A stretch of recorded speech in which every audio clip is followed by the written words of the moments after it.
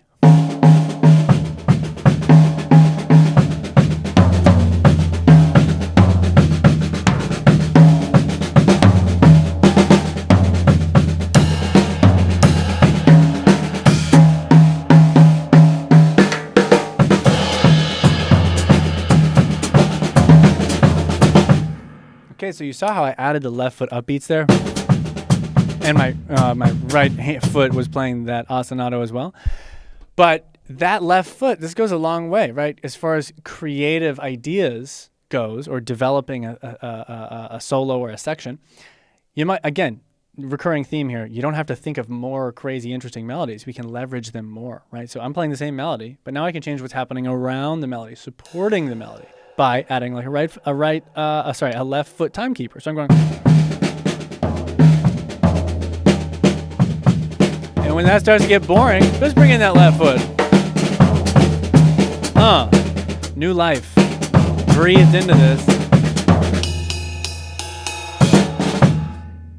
So now we've got as fills, the same pattern, so we can move between another switch, flipping between switches. The right hand over on the toms playing fill type stuff, flow type stuff, and the right hand over on the hi-hat playing groove type stuff. Same pattern though.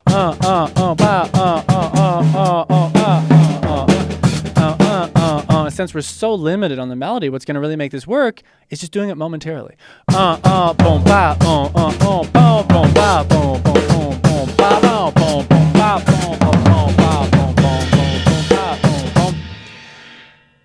And so we're orchestrating, we've got fills, we're still just working with this one pattern. And then we could break it down. We could break it down by removing the ghost notes, right? So we're asking questions. First, we're like, what's my kick drum doing? Okay, we've got some melodic options, 2 layers of melody.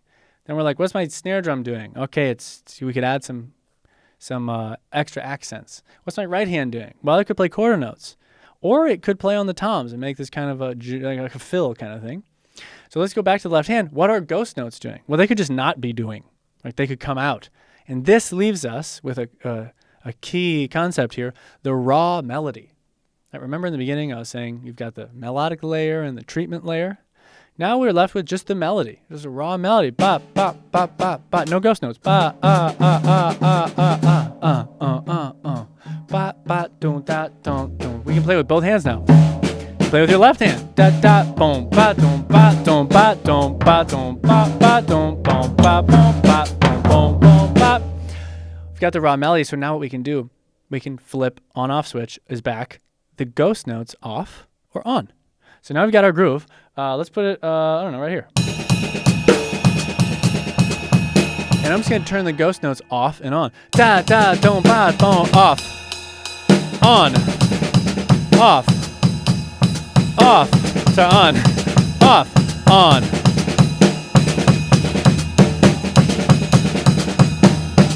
And occasionally I'll play the melody together. Ba, ba, ba, ba, ba, ghost notes. Ba, together. Right hand, kick drum. Just this one melody, and I'm deciding to kick drum's either on or off. We got all these switches there, and there's like a little alien in your brain flipping all these switches. Kick drum is on. Ghost notes are off. Ghost notes are back on. Kick drum's back on. Both of them are off. Hands are hitting together, right? It's just this one melody, and we're trying to just get as much leverage out of it as we can. So now with just one melody, pay attention to the steps that I'm taking and how much cool variation I can get without even thinking about changing the melody. Again, melodic layer, improv, treatment, improv. Melodic layer, nothing is changing. We're working on the treatment layer. And here's some things we can do. One of the things that I think is really effective is to put the ghost notes and the kick in together, and then take them out together. Sounds like.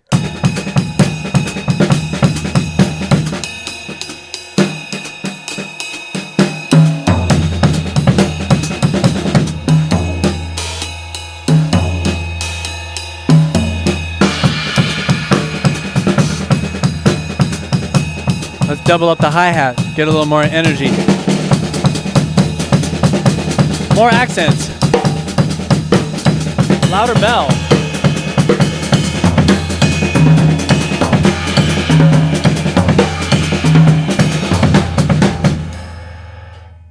Okay, so now we're doing pretty good with this pattern.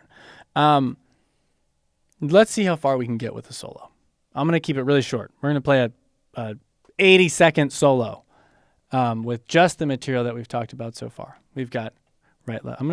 I'm gonna talk us through it. I'll play quietly so it doesn't blast out your ears. Right, left, kick, right, left, kick, right, left, kick, right, left, kick, right, left, kick, right, left, kick. 16th notes, right, right, left, kick, right, left, kick, right, left, kick, right, left.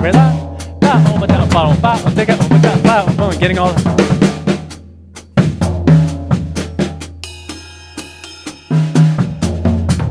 Lock in the 16th notes.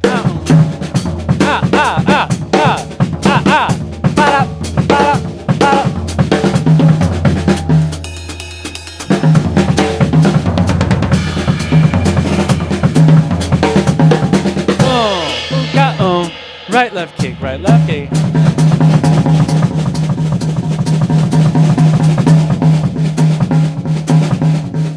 The transition we talked about. Take the kick out. Right, we're in pattern 2 now. Invisible rhythm number 1. We're gonna drop the beat.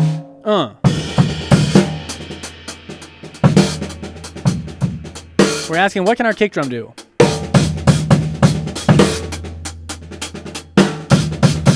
Let me take some of these ghost notes out.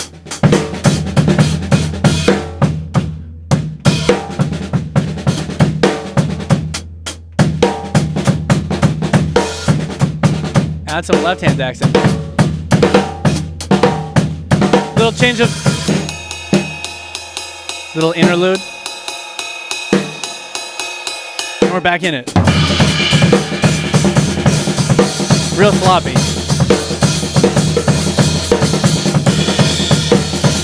Let's play with Phil.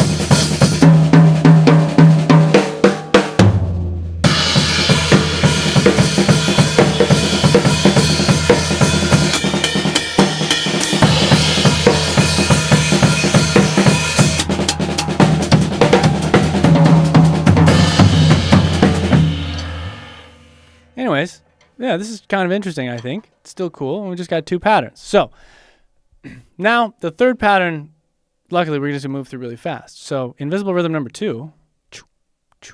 Where is it? Where are you, invisible rhythm number 2? It's so invisible. There it is. It's the other pattern. Now, what we do in the invisible rhythms course on my website, which we are going to do now, but we're going to pretend we did it, is all of the same steps that we just did, right? So with the 16 invisible rhythm number 1, right? Let's do it with this one. Make it a groove. Well, just repeat the pattern. Da da da da da da da da da da da. Make it a groove. Boom boom boom pop boom boom boom boom pop. Kick drum with the right hand. This one's cool because it doesn't hit 1. You have the before 1 and the E after 1. 3 and 4 and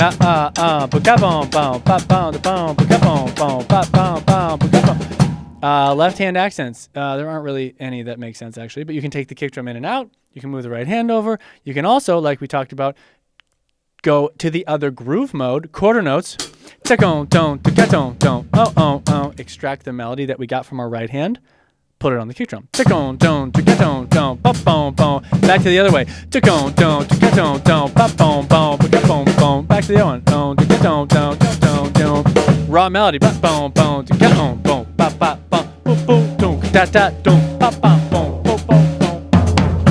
Ghost notes in.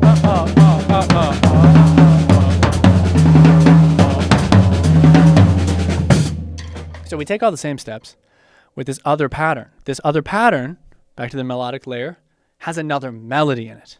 That's exciting because we just got a lot of cool stuff out of literally the most common and boring melody that exists. Don't, ba, don't. That's the one that is everywhere in every corner of the earth. Still great though. So now we have one that's actually inherently unique, right? Invisible rhythm number 2, you just don't hear this one a lot. So we can do invisible rhythm number 1. We can do invisible rhythm number 2. Great options. But it gets interesting when we combine them.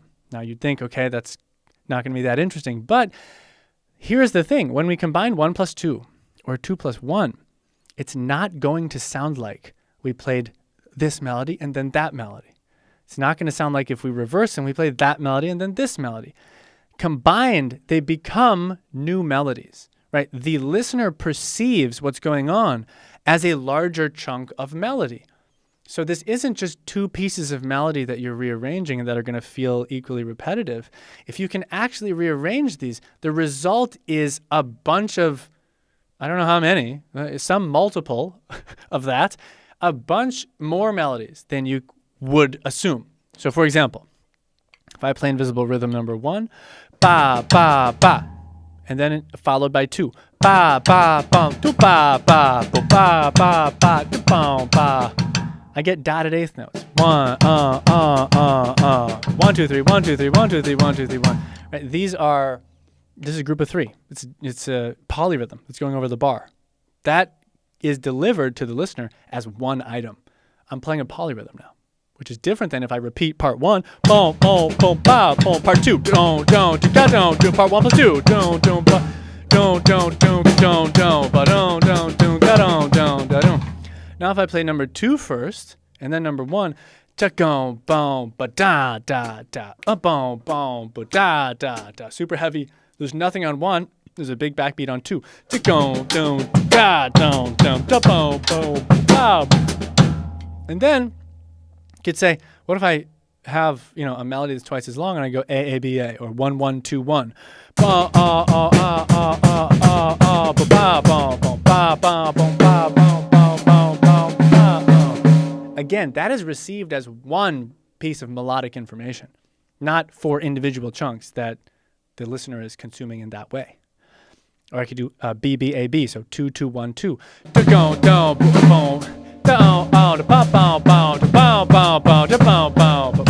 It sounds totally different. So let's zoom out. Let's touch base here. Improvising at the melodic layer. Improvising at the treatment layer. We can now actually do some cool stuff at the melodic layer, which means we don't have to work so hard at the treatment layer. This is why the melodic layer, rhythmic vocabulary, your ability to think of interesting rhythms, is the core of all creative drumming. Right? We are working with 2 patterns and rearranging them. Like I said, there are 16 invisible rhythms, and you can just do this with any of them, and incredibly cool things happen. And you can put them on the kick drum, on the right hand, in fills, wherever. It's your ability to think of the melody in the first place. So now let's stabilize the treatment layer, and let's just mess around with the melodic layer. So let's say, let me go. Let's sort of strip it down so we can hear the melodies. I'm gonna play them as grooves. Number 1, 2. 1.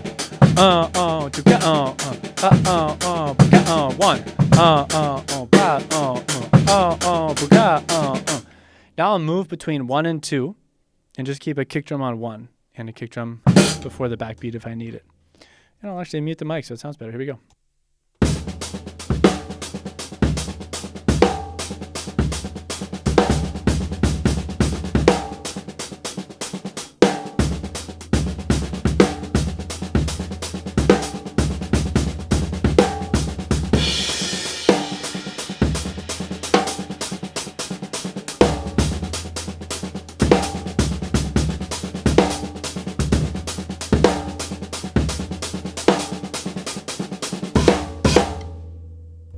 Now, where I got a little carried away there, I forgot my limitations, was that I started messing with the kick drum. So let's take that step now. Now, you know how to do this practice because we explained it earlier. Turn the kick drum on and off. Any right hand is a fair target. Here we go. And now I'm improvising. I'm randomizing invisible rhythm 1 and 2. And at the treatment layer, improvising whether or not I put that kick drum on and off, which means that at both melodic layers, the priority 1 and priority 2, tier 1, tier 2, kick drum and backbeat, things are happening that are unfolding and interesting. I'm improvising. And also at the tier 2 melody, the hi-hat melody, I'm improvising and changing things up too. And the ghost note layer is just filling in space for the most part, but I can soon turn it off. And then silence, which I'm not going to use at all right now. So here we go.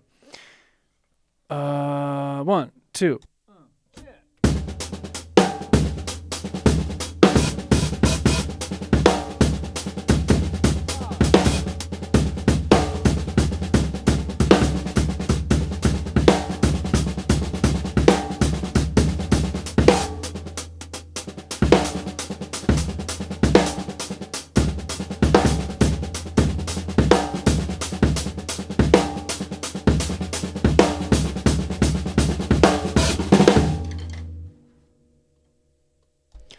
Tons of cool stuff happening here. So I think you can see where this all kind of leads as far as the options that are available to us now.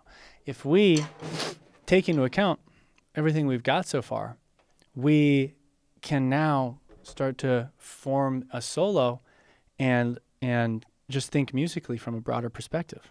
Right? So one thing you saw me doing earlier, just to wrap up some small overall final ideas, is bringing in, I said, I'll play an interlude, you know? What's an interlude in a drum solo? I don't know. That's just an idea that I'm stealing from music in general. So I call these form fragments. And you can study this more in depth on I have a masterclass on YouTube called Playing Better Drum Solos.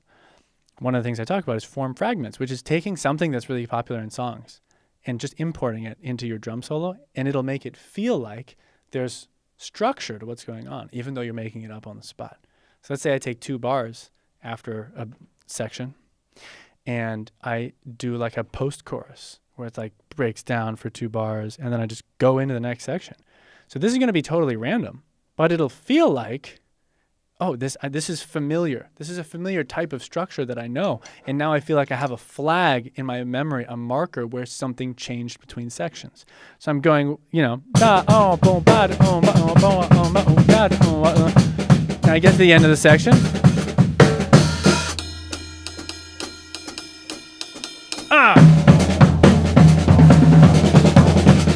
Right? Cool. 2 little bars there where I played invisible rhythm number 2 on the bell. And then I was off into another race, right? So these form fragments, they go a long way. The other thing I might try is a tempo jump, just a completely random jump in tempo that, again, sort of acts as a big marker, a big change. So I'm going, fast, and I go slow.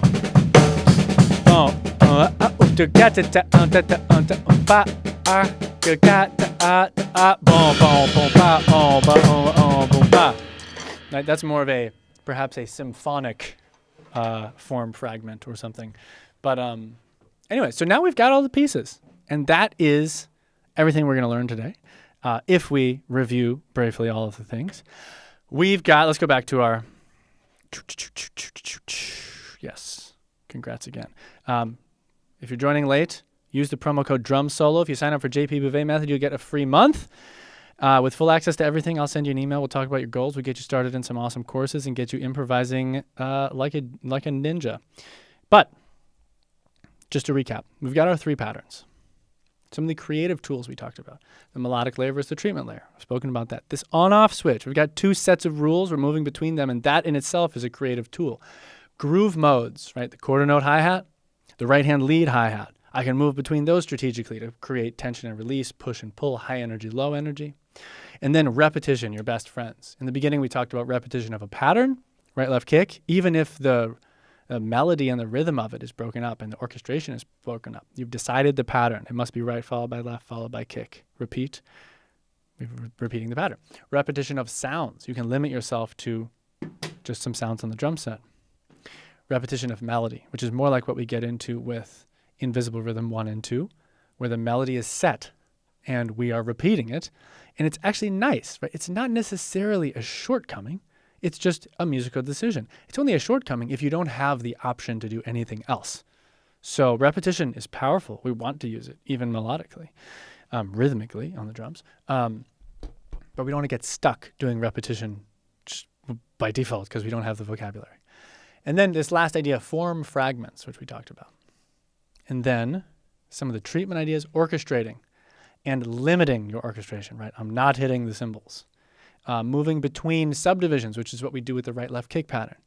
Dynamics within the pattern. So I'm playing right, left kick, right, left kick, right, left kick, right, left kick, right, left kick. I'm accenting things within the pattern.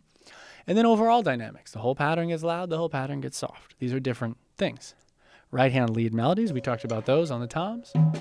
Right hand lead grooves, we talked about that when, on the hi-hat. And removing and silencing notes, a powerful, powerful tool that we talked about. So you're singing the whole melody, but you're only playing some of the notes out loud. And that's going to create all these other melodies that are received completely separately from the original pieces. The raw melodies, when you turn the ghost notes off, right? We used patterns, 16th notes, constant 16th notes to get to the melodies. But then we can turn the ghost notes off and just play the melodies. And you can use the on-off switch to move between raw melodies and the full pattern with the ghost notes. And then something we didn't talk about, but this is covered in the Mastering Right Left Kick course on my website, is you can just, right, if you're in right left kick, you can double the right, or the left, or both, group of 5, or the kick drum. You can double them at random.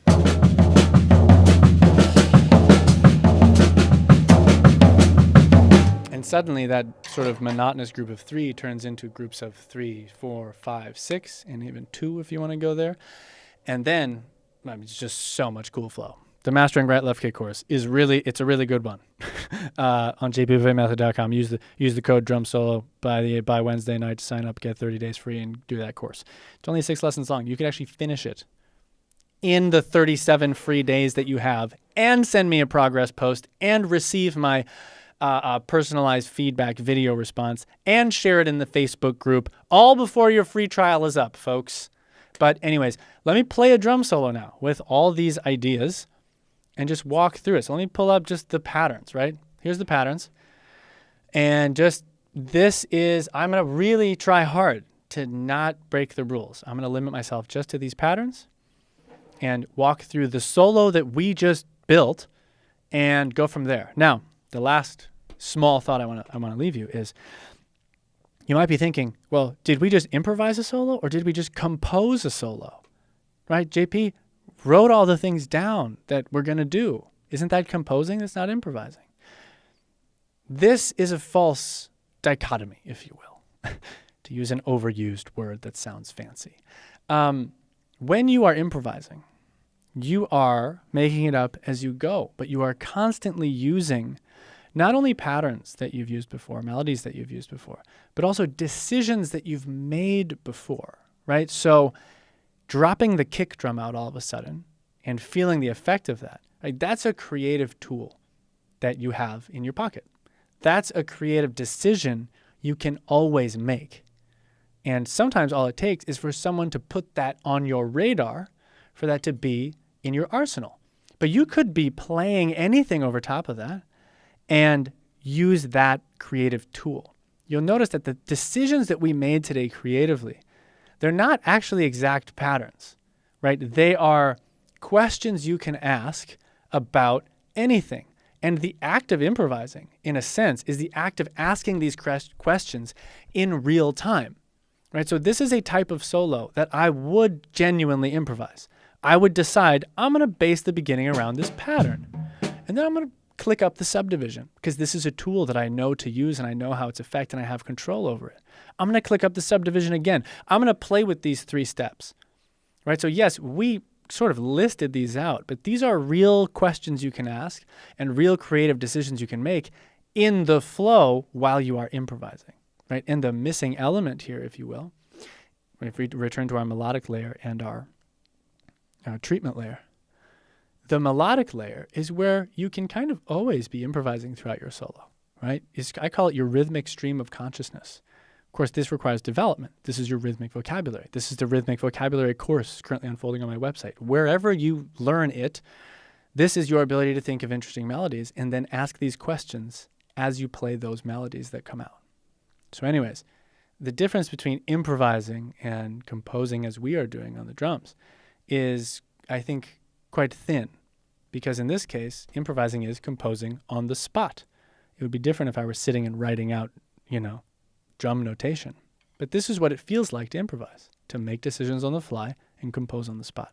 So with that said, here's a solo using the ideas that we just came up with, and I'm going to improvise it. Here we go. Stay.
Et voila, a drum solo. And you know everything going on in my head and the patterns that I'm using and the steps that I'm taking.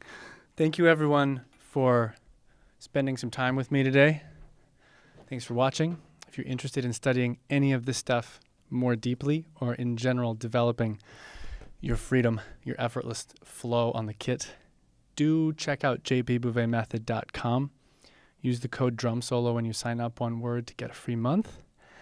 I'm really proud of the courses that are on there, and I can at this point actually guarantee you that they work. So you will find the ability to improvise in various styles, in a groove mode, in a flow mode. You will expand your rhythmic vocabulary. your ability to think of interesting rhythms in straight time and in triplets. And you will probably also have a good time.